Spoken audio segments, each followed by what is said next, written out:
Zach, what do I do when a video goes viral?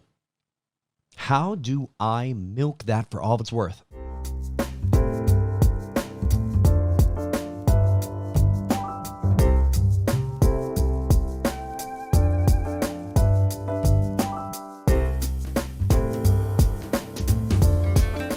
In this episode, you will hear from the author of best-selling books, 1 Million Followers and Hook Point, Brendan Kane, on how to find, engage, and grow your social media audience. Enjoy. We've interviewed Brendan a few times, and every time I talk to this guy, we learn something new to apply to social media. So, Brendan, thanks for being with us. For those of you who don't know you, he's a best-selling author of those two books I mentioned, Hook Point, 1 Million Followers in 30 Days. He's an amazing human being. And on top of that, he's a marketing genius. He probably doesn't refer to himself as a genius, but Brendan, you're a pro, bro. And I appreciate you being here. He's helped out people like Taylor Swift and Katie Kirk and Rihanna. We'll put up a link to the site. You can take a look at it. And I'm in the middle of hiring him for our companies. So Brendan, just be patient with me. I'm almost there, man. So thanks for being with us. Brendan. Yeah, it's a pleasure to connect with everybody, and thanks for everybody for joining. Let's make it happen, bro. I'm going to start off with one question and then we'll go from there. Sure. Your latest book, Hook Point, it starts off with you letting us know the importance of why we need to hook people quickly. And what do you think that time is? Is it shortening up? Because Jeff and I are big on TikTok and on Reels. Do you think that 3-second span is shortening to 2 or even 1 second? Where do you see that going? Yeah, I think it depends on a number of different variables. I mean, it can be as little as less than a second. It could be 3 seconds. It just really depends the state of mind that the person is in on social media. So how many posts have they just consumed? Did they just get on social media? Have they been on it for 30 minutes? What are they specifically looking for? So when we're looking at that 3-second rule or less, there's a number of different variables that we're taking into consideration with it. And obviously our whole purpose is to just stop the scroll. And in stopping the scroll, or in the case of YouTube, a lot of the traffic comes from suggested video. In that case, it's earning the click. But what we're trying to do is use visual cues to just get them to stop, to say, hey, you should spend a few more seconds with this post to allow us the opportunity to win further attention for you. So I wouldn't think of it as like a super hard rule as 3 seconds. It could be less, in some instances more, but it's really about how you design your message to first just communicate that this is a post that's worth stopping for. And that can come in many different variables. It could be colors, it could be movement, it could be text in the form of a headline or a meme card. So it really all depends. Now, I will say the biggest mistake that people are making in those first 3 seconds is they feel like they need to convey the entire message up front. And that either overwhelms people or it's just you're giving away too much in the beginning that they're like, well, I already know what this is going to say, so I'm going to move on. Mm-hmm. All right. So with that, you also have a formula. The last time I interviewed you for the Success podcast, you mentioned that there are these 5 things we need to watch out for, or maybe 6, I don't remember, but I remember 3 specifically. So build off of that. And it was the 3 F's, which you said we need to focus on facts, fun, and feeling. Those were like the main things. What else is part of that? Because you did a lot of research behind exactly the things we need to include when we're creating these videos or content. Yeah. So how about I set the stage so it kind of provides a little bit more context to that, Perfect. if that'd be cool for you. Do that, please. Is it okay if I share my screen for a few minutes? Definitely, man. Let me know if you can too. Okay, cool. I'm going to make you co-host just in case. Okay, cool. Can you guys see my screen? I got it. Yep. Yeah. So I just want to kind of set the stage to provide a little bit more context to what you're talking about, Tristan. So it provides a little bit more detail, but typically where we see brands failing when it comes to social media is they're using traditional marketing tactics that really don't adjust for the way that the world has shifted around it. They don't adjust for the fact that communication has drastically changed. And the reason it is if we think pre-social media, there's probably, it's safe to say there's 1 million content creators on the planet that are reaching the masses, because content distribution was heavily regulated. To reach the masses, you had to go through newspapers, magazines, television stations, and radio stations. So it really limited the number of content creators that were operating on that level. So we fast forward to today in 2021. Now there's 3.96 billion content creators on the planet. Yes, that's billion with a B. And every single one of them is creating content that's unique and valuable in their own way for the people that mean the most to them: family members, loved ones, siblings. And like it or not, we are now competing directly with all of them. We're no longer living in a world where we just have to compete with our competition. We have to compete with every piece of content that's created by Kim Kardashian, Gary Vee, who you mentioned, Jimmy Fallon, every teenage influencer and their friends. So it makes it truly difficult to stand out. And it really sucks for brands that are trying to stand out and make waves. And again, we do this all the time with companies that are pre-revenue all the way up to 25 billion a year in revenue. And we find that brands and individuals, oftentimes it feels like they're just starting fire pits and burning money, trying to find the best ways to connect with their core audience. So it's just fascinating to see, because I remember when I first started in this game back in 2005, digital marketing spend was at 12 billion. That was digital marketing, everything included in digital. You fast forward today, social media alone, there's going to be $110 billion spent. So I like to use this analogy. So if we go back to science class, if you want to put something into orbit, you have to reach what is called escape velocity. Otherwise, your satellite, your spaceship, whatever it is, will fall back down to Earth. The same things apply when you're marketing your product in today's world. You have to overcome the billions of competing messages that are sent out into the world every single day. So that's where we have, over the past 16, 17 years of doing this, we found that there's a real physics to delivering a message. So the first part, and what we were just talking about, and the first part of this is grabbing attention. You've got to stop the scroll. You got to earn the click, because without attention, you get lost in the noise. But it's not just about grabbing attention, because the days of clickbait are really over. You have to actually hold that attention. And we could talk about why, because with the algorithms, they're really getting smart to how content needs to be designed to serve their underlying business goals.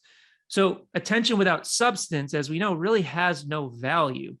I mean, just think about the amount of times that you were tricked into clickbait. You get there and there's nothing relevant. And you're like, screw this, I'm out of here. And then also, though, we have to monetize that attention. It has to play to our overall business goals, because all the attention in the world really means nothing unless you turn it into some type of KPI that is meaningful for your business. And most of that is through monetization. Now, this process, it isn't easy, but it is pretty simple. Just grab attention, hold attention, and monetize that attention. And that's where real scale comes from in marketing in today's world.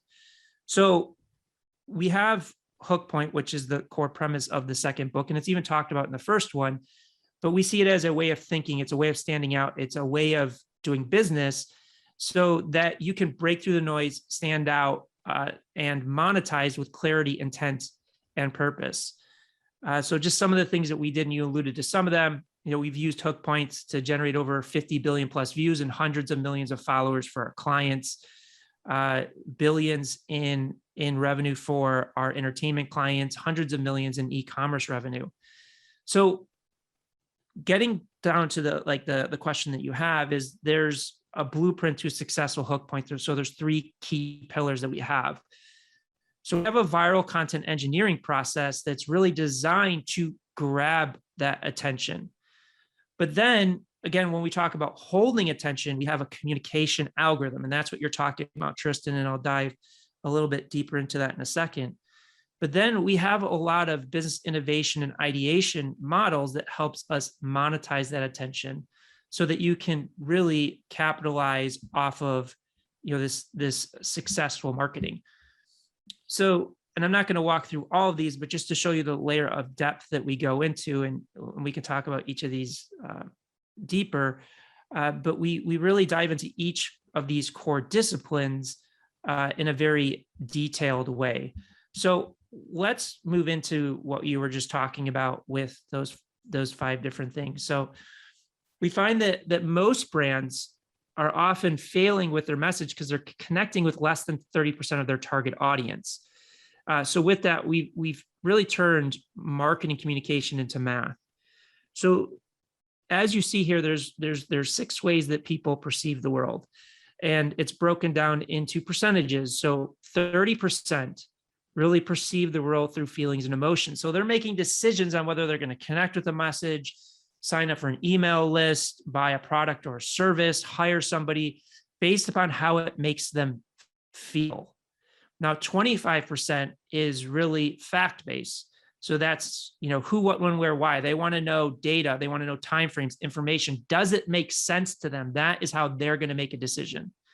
Now, 20% is fun. These people engage in the world, whether it is exciting, entertaining, fun for them. So they're often reacting to the world. If it's just fact-based or feeling-based, they're out because it just doesn't seem like a fun product to buy or engage with. Now, 10% is values-based. It's all about trust, commitment, dedication, value. 10% is imagination, reflection-based. So they really reflect on the world. If you ever heard stories about Albert Einstein, his best ideas came because he would stare out in the window for hours on end, taking everything that he's learning in. And then 5% is action-based. So they don't think, they don't feel, they don't believe, they just go. They make it happen. Have you ever seen Mission Impossible and Tom Cruise? In that movie, he is just constantly running. He's just interacting with the world that way. So when we're working with clients, we typically focus on the big 3, feelings, facts, and fun, because with that, we reach 75% of the population. Now, with this, we're not really changing a client's message. We're just contextualizing it so that each of these different segments can really understand and connect and take action on that message. So that's kind of just a high level kind of overview of how that looks. And we look at communication from a psychology standpoint. I love this, man. Brendan, I have a question for you since Tristan's muted. When it comes to hooks, so I'm a video guy, right? And to me, how you lead in your video is so critical. And I know this ties into posts, and I've got this 2-part question. We speak to a real estate crowd primarily, and the biggest mistake you always see is the typical, "Hey guys," or "Hey, it's Jeff here." And I always tell people like that, you're done. That's it. If that's how you let in, you're done. Like they're not going to stick. They're not going to stick with it. They're going to scroll, right? And so as it pertains specifically to video, I want to hear it from you. Like, how do you advise people? So if I say, Brendan, I've got this, I'm going to be standing at a new listing or an open house or whatever I'm doing, whatever I'm talking about, what should I do? Like, how should I lead into my videos? And I would love for you to share with our audience how critical it is for them to lead in correctly versus the typical intro or just happy Wednesday, right? What is your take on this? Yeah, so there's multiple layers to answering that question, and I really appreciate you bringing it up because it is a huge mistake that people make with their content. First and foremost, like you pointed out, most people misunderstand the purpose of social media. And this is something that I learned from working with Taylor Swift very early on, because she was a master of this. Social media is not a one-to-many platform. Yes, it is not a one-to-many platform. It is a one-to-one platform. When people are consuming social media, they are by themselves. They're on a train on the way to work. They're laying in bed. They're sitting on their couch. It's not that they have thousands of people around them watching it with them in a stadium or a theater. So when you point out those things, hey, everybody, who's everybody? I'm sitting here by myself. And you look at the number one influencers, and it was interesting because when I first started in this industry in like 2004, 2005, there was a Variety had did an article when influencers were on the rise, and they asked young teens who their favorite celebrity was, and it was 7 out of 10 were influencers.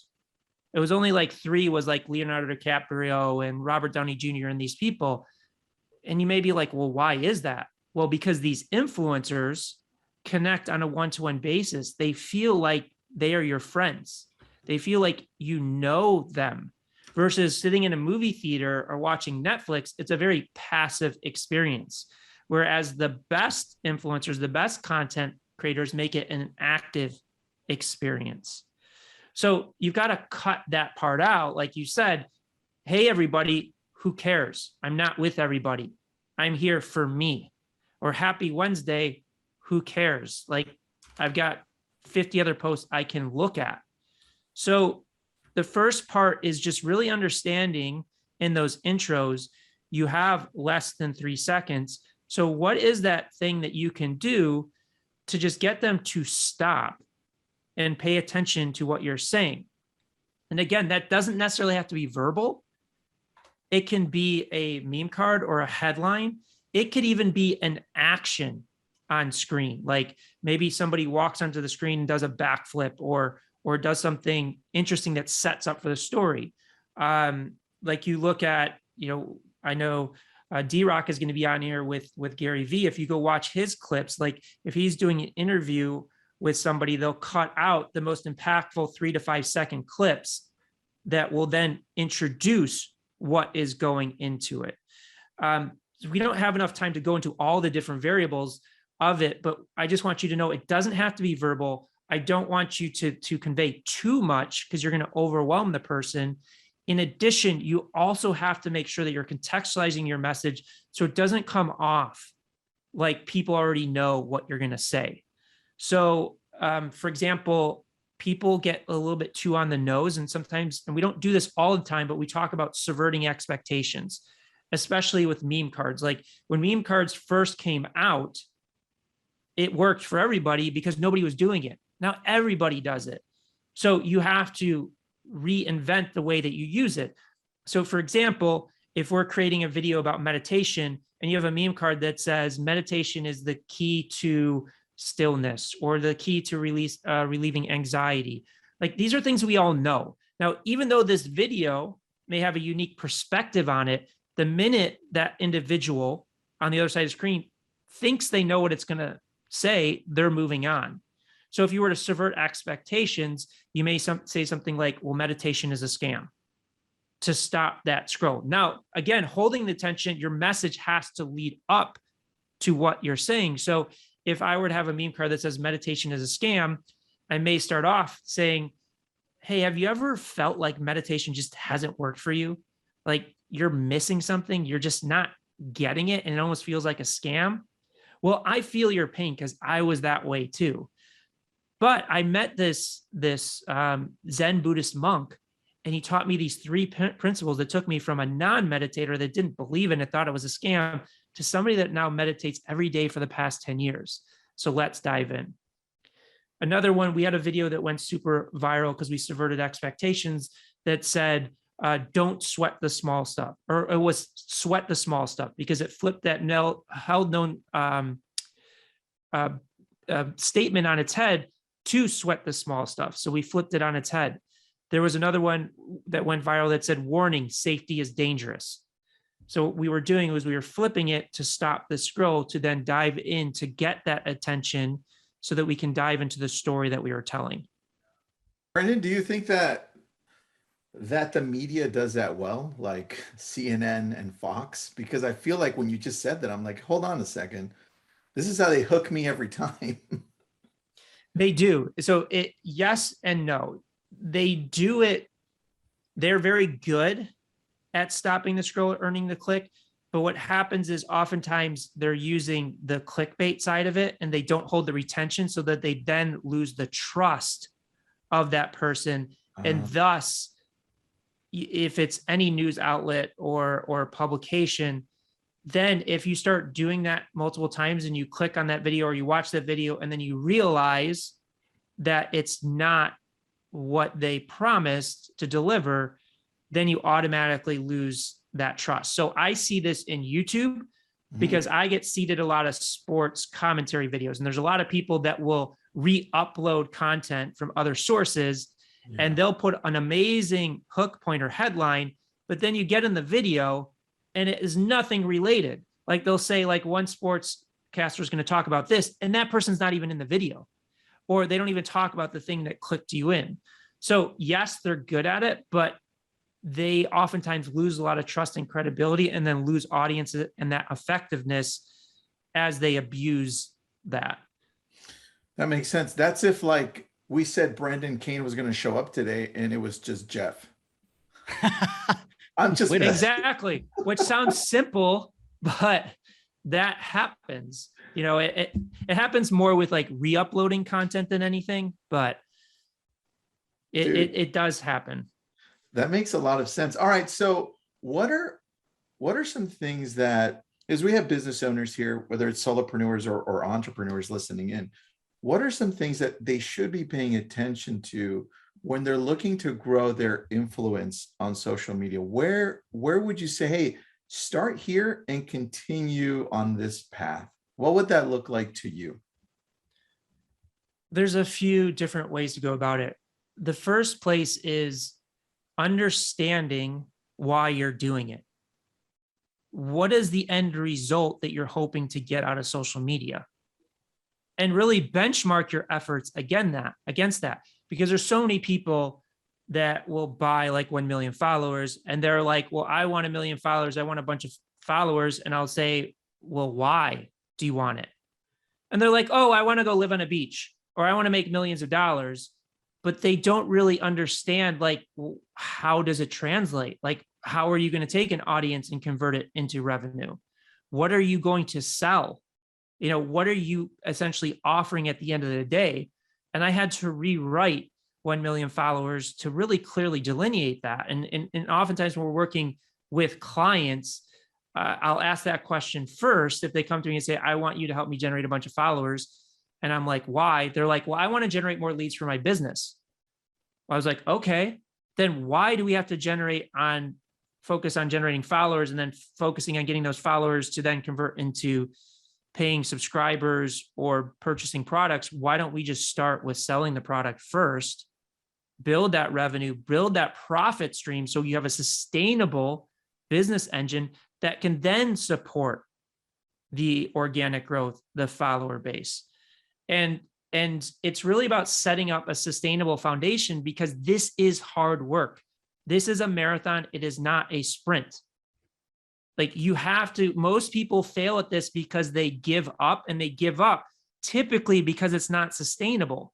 They don't see the revenue. They have to work their day job. They have to find other ways to generate revenue, and then they just give up on it. So that's base level. You have to start. The second place, whether you want to go after organic and paid, is really reference building and analyzing other content creators, other people that are doing what you're doing.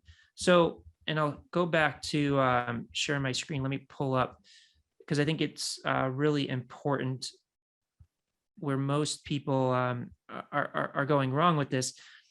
It's super interesting, because when we look at science, we leverage centuries of trial, error, and data. Whether we're creating new cures for things, new supplements, new treatments, we use data of years of trial and error. We don't just all of a sudden wake up and say, I'm just going to create a cure for cancer without studying anything else. That would be crazy. There's no way you would have success. And yet when it comes to content and social media, we're discarding millions of data points and results just so that we can be original. That's what we hear a lot. Well, I want to be original. I want to really be authentic and stand out in a different way. So this is the way that we see most brands and people creating content. So it's really the common sense model. We have brand guidelines. So what our brand represents, tone, color palette, things like that, that then drives the creative ideation. And then from creative ideation, we go to monthly and quarterly content plans where people will plan out their content for the next month, the next quarter. They'll produce that content and post it, review the results monthly or quarterly, and then go back to creative ideation. Now, this doesn't work because it's minimizing the impact of data on creative. It doesn't really nurture the opportunistic and agile creative output to really take advantage of what's working now in the algorithms. And it's a completely reactive model. There's really no process in place for accountability. This is really important when you have somebody managing your social accounts for you, iteration and growth based upon the results that you're getting back in real time. And it's almost just completely dependent on luck. So when people say, well, going viral is luck, it's not. It can be engineered. So this is the viral content engineering model that we've developed, where it really merges creative with the scientific methodology. So research is the first place that you have to start.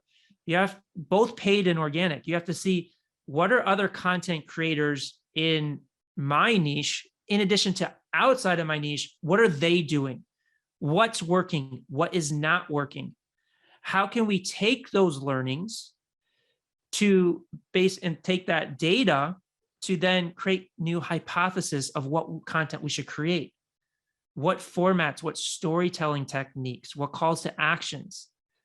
And then through that hypothesis building, then we go into ideation. But this ideation is now driven by the research and the data that we've collected. And then just as important, single iteration production planning, one piece of content at a time. So that when we post that piece of content where we have a clear hypothesis, then we can review the results, understand whether our hypothesis held true, and then start back all over in the research phase. So that's really where we focus. This foundation is built on research. It's built on what works rather than the creator's affinities. So I just wanted to break that down because that is like one of the biggest areas that people struggle to have any type of success with social media, is because they're not taking that engineering process to making decisions on what content formats to create, doing one at a time, taking those learnings for the next piece of content and next piece of content. Well, I think it's also a challenge, Brendan, for most people to approach it this way when they're running a business, because they think, well, it's just social media, right? They don't treat it like a business either. And you just showed, like, there's a lot of deep research that you do that goes behind actually making something like this very successful. And it's a challenge, man. So how is it that you would advise for people listening in to do this? Like, where do they start with the research? Do they go in and take a look at not only the people in their industry, but do they also look where there's an opportunity or the weaknesses? How is it that they can approach this better? Well, when you say that it's a challenge, I would say it's a challenge to do it the other way, because you're going to burn time and money and get no results from it. And one of the biggest things that we've seen is this is a quality over quantity game. This is not about posting every day. This is not about posting as much as possible, because you're not going to learn in that way. Now, I'm not saying that you cannot be successful in that point. You can, if you have a process to follow what I just laid out in research, do the hypothesis building, that creative ideation off of that research, single iteration, production, and then reviewing those results. You can, but most people are just, they're producing as much content as possible. They're not learning from it and they're not getting the results that they need. Now, you can start as simply as just focusing on the content you consume. If you go on Instagram, Facebook, or YouTube, just as a end user, for somebody that's looking for content to be engaged, what content are you seeing that's causing you to stop the scroll? What content is going viral? What content's not? And start studying that and understanding, well, how can I apply this to my strategy? What formats should I focus on? Which formats should I not focus on? So it doesn't have to be a lot of work in the beginning. The most important thing is to just start the process. My creative director and I, still to this day, pretty much every day, we're passing references back and forth. Did you see this? Did you see that? Why did this work? Why did this not work? Going into Facebook ad libraries, studying what other content ads are, how they're being structured. So I would pose that it's more of a challenge to do it the other way. And you're ultimately not going to get the results you're looking for, and you're going to burn yourself out and not maximize the potential versus taking the approach that we've laid out. All right, Brandon, last question for you, and then I'll let you go. First, thanks, man. You broke it down so well, and people are enjoying this on both ends here on the webinar and on the Facebook groups. So last question here for you. When it comes down to giving an example, and let's just say for real estate agents, because we've got a few on here, when you're telling people, hey, stop the scroll and this is what it would look like, what would that look like in your mind? I'm asking you because I know you've spoken to thousands of real estate agents as well. So any ideas as to how to do that better? Well, I mean, one reference that comes to mind is Ryan Serhant, looking at his most viral content and how he structures his headlines and thumbnails. And you'll see other real estate agents have picked up on it and have been very successful with it. So one of the biggest principles is making your content digestible for the general audience. Because when we're talking about the algorithms are really looking for two things. They're looking, are you stopping the scroll and are you holding attention? Because the algorithms make money based upon how long you stay on these platforms, because they can seed you more ads. So they're going to prioritize content that holds attention for as long as possible, and then deprioritize content that doesn't. So a huge mistake people make, especially like in real estate, for example, is they're designing their content for a very specific niche audience. And thus, when the algorithm tests pushing that content beyond their audience, they see it falls flat. It doesn't stop the scroll. It doesn't hold attention. So somebody like Ryan Serhant is making his content digestible and interesting for the general audience, but then still playing to his business goals. So that's why he'll go tour a $7 million closet, a $250 million property, even if he is not representing that, because he knows the general audience, even though they can't afford those things, wants to see what it looks like. So the algorithms see, wow, this content is bringing in a general audience. When we test it, it's holding the attention. So let's push it to as many people as possible. And through that, instead of generating thousands of views, he'll generate millions of views. And then he knows out of those millions of viewers, maybe there's 2 or 3 people that could afford his services, afford the properties that he's representing. And he's even said he has sold 10, 30, $50 million properties through social media because he's using that tactic. I love that. Jeff, any other questions? I think that's a wrap for Brandon, right? Yeah, I think we're good, Jeff. Plus we're losing your audio. Yeah. Brandon, thanks so much for being on, man. I really appreciate it. We need to have him again. Dude, Brandon, anytime, you're welcome, man. We love you. So thanks for making the time. What time is it in London? It's about 7 p.m. Oh, good. We made it before it got really, really dark. So yeah.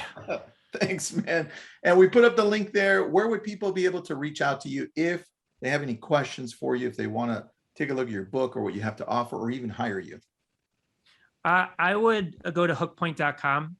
So I put the link in the chat there.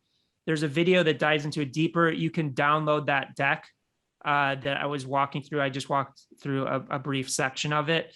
And if they're interested in working with us, they can schedule a call with our team. But that would be the best place to really start.